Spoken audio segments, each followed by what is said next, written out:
নেন। এই ছোট বাচ্চা হয়ে এইসব ব্যবসা করিস? এই বয়সে শুরু হয়ে গেছে? মানে তোদের মতো ছোট লোকদের না আমার ভালো মতো চেনাই আছে। এনে 20 টাকা ভিক্ষা দিলাম, যা। আপা আমি তো ভিক্ষুক না। তাহলে এইসব কাজ কেন করছিস?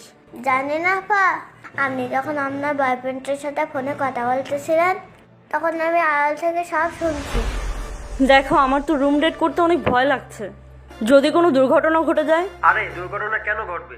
তুমি কি আমাকে বিশ্বাস করো না? বিশ্বাস তো আছে, কিন্তু যদি কোনো প্রবলেম হয়? আরে কিচ্ছু হবে না, আমি আসছি। আচ্ছা তুমি আসো, আমি এই যে লেকের পাড়ে অপেক্ষা করছি।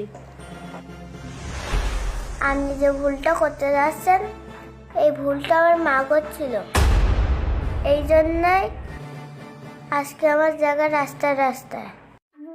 জানেন আপা, আমার মারও একজনের সাথে সম্পর্ক ছিল।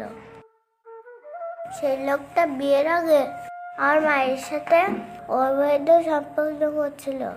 তারপরে আমার মার গর্ভে আমি আসি, কিন্তু তারপরে ওই লোকটা আমার মাকে বিয়ে করিনি।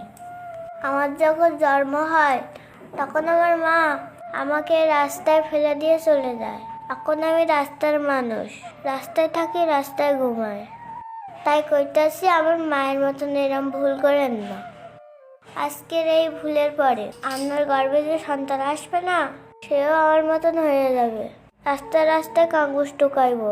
এই নেন, আপনি এটা রাখেন।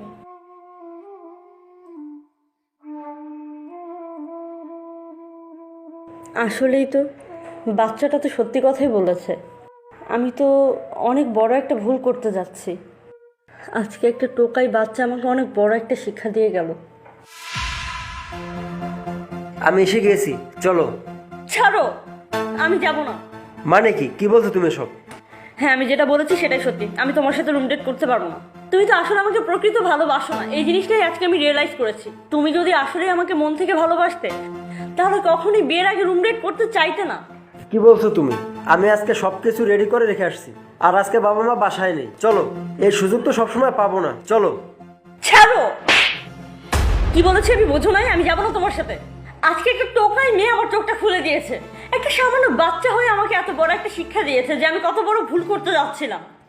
আজকে যদি আমি তোমার সাথে রুম ডেট করতে যাই, কোনোভাবে যদি আমার গর্ভে একটা সন্তান আসে, পরবর্তীতে তোমাকে বললে তো তুমি সেটার দায়িত্ব নাও নিতে চাইতে পারো। তুমি তো অস্বীকারও করতে পারো, তাই না? তখন আমি কি করব? আর তাছাড়া তুমি তো বিয়ের পরেও আমার সাথে থাকতেই পারবে, তাই না? বিয়ের পরে তো আমি এমনিও সারা জীবনের জন্য তোমারই হয়ে যেতাম। তাহলে আগে কেন আমার সাথে তোমার রুম ডেট করতে হবে? আসলে তোমার উদ্দেশ্য তো সৎ না। তুমি